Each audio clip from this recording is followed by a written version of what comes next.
The internet is a space that we all engage with, and it can be both this glorious, joyous place and this dark shadow side.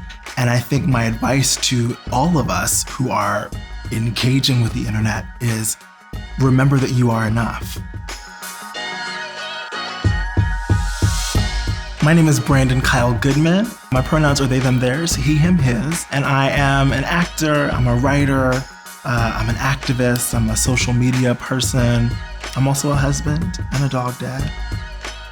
I feel like I'm always on the chase for inspiration. I write on a show on Netflix called Big Mouth. And then I'm on social media, do something called Messy Mondays, where every Monday and Thursday I go on social media and I talk about sex and good sex and bad sex and how to, look in the mirror and feel yourself.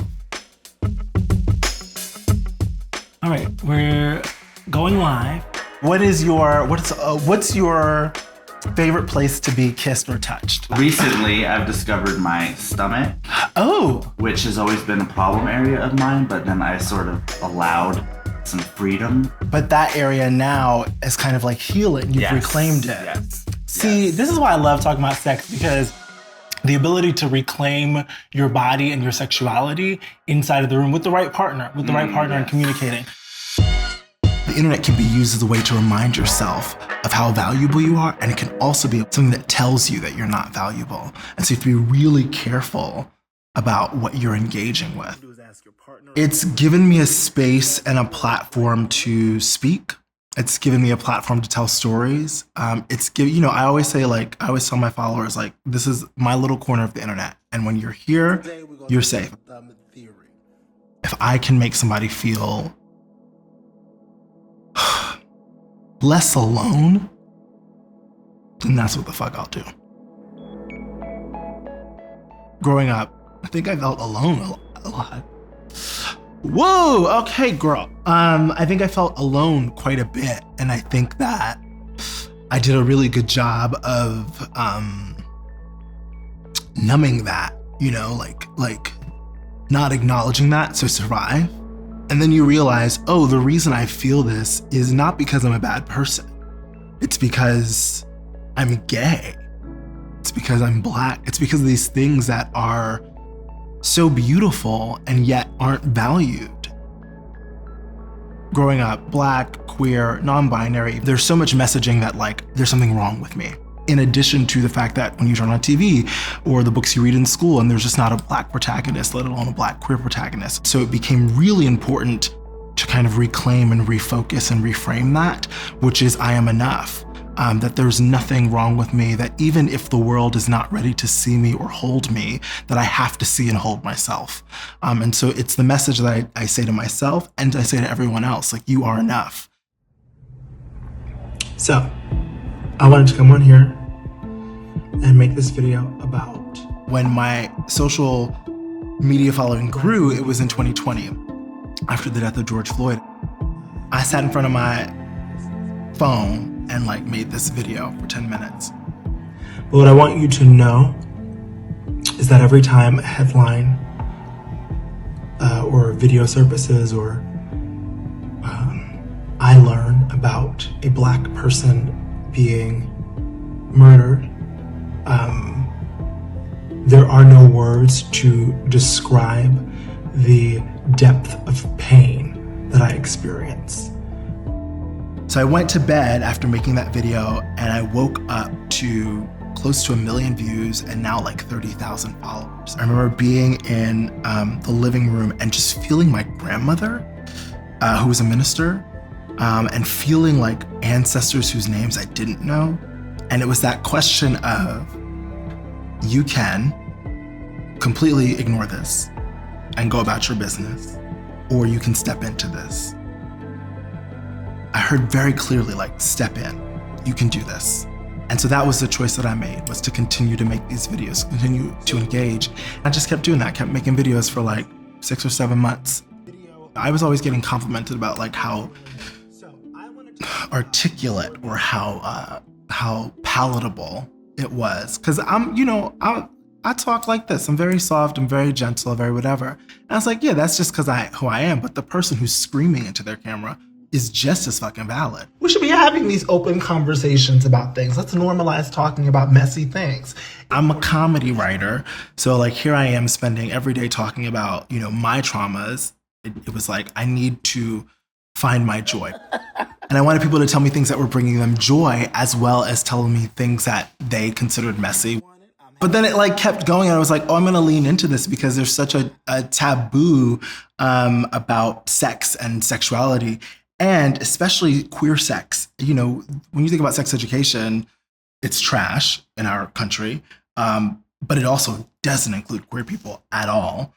Here was this chance to redefine that. But most importantly, I think it's still connected to everything else. Because when it comes to sex, it's about you. It's about your Blackness, your queerness, your womanhood, your non-binaryhood, your man. It's about you. This is also part of my activism, my relationship to sex. And so for me, to be a part of a collective of influencers and educators and activists and people who are boldly talking about it is so liberating. And I wish that young Brandon had that.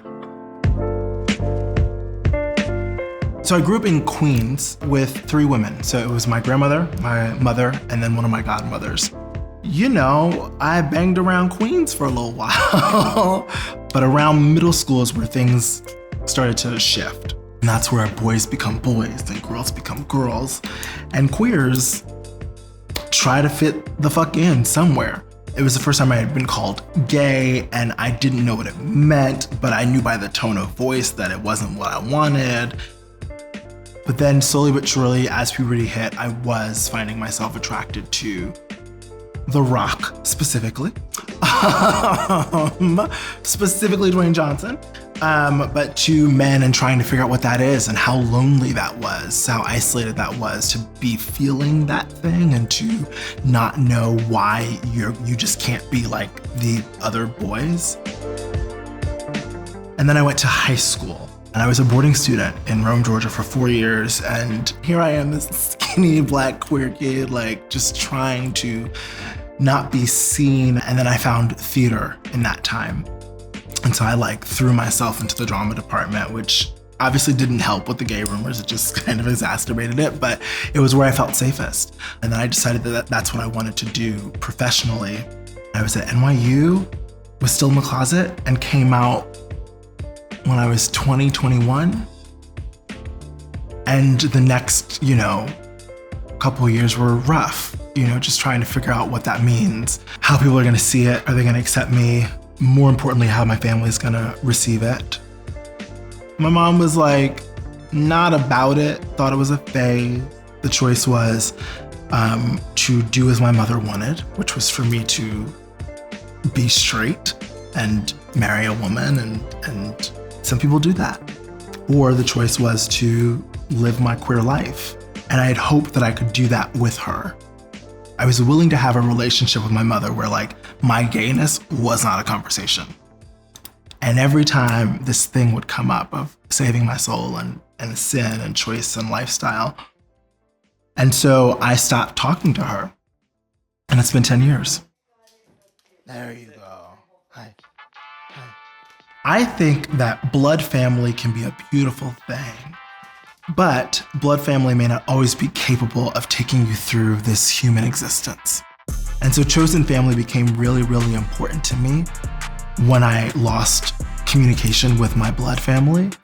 There's no way that I could do what I'm doing, especially in this industry, if I didn't have the people that I could call or text or go out with who can remind me when I have that imposter syndrome or when I'm feeling low or when I'm feeling whatever. They're babe, you're good, you got it. That's your family, because you chose them. Now I'm trying to take these things that are awful and process them in a way that puts forth joy. I'm not the only person who doesn't talk to their mother. I'm not the only person who has struggled with my sexuality. I'm not the only person who had a religious upbringing. So how can I use that to make those people feel less alone, to know that you're gonna be fine. I also wrote a book called You Gotta Be You, which is part memoir, part self-help, a guidebook to self-love. It's all the things that I wish I knew growing up about race, gender, sexuality, their intersections, and being a human. So this is my introduction, which I say my intention is to revisit the experiences that have brought me to this present moment with as little judgment as possible, but with as much curiosity as I can muster.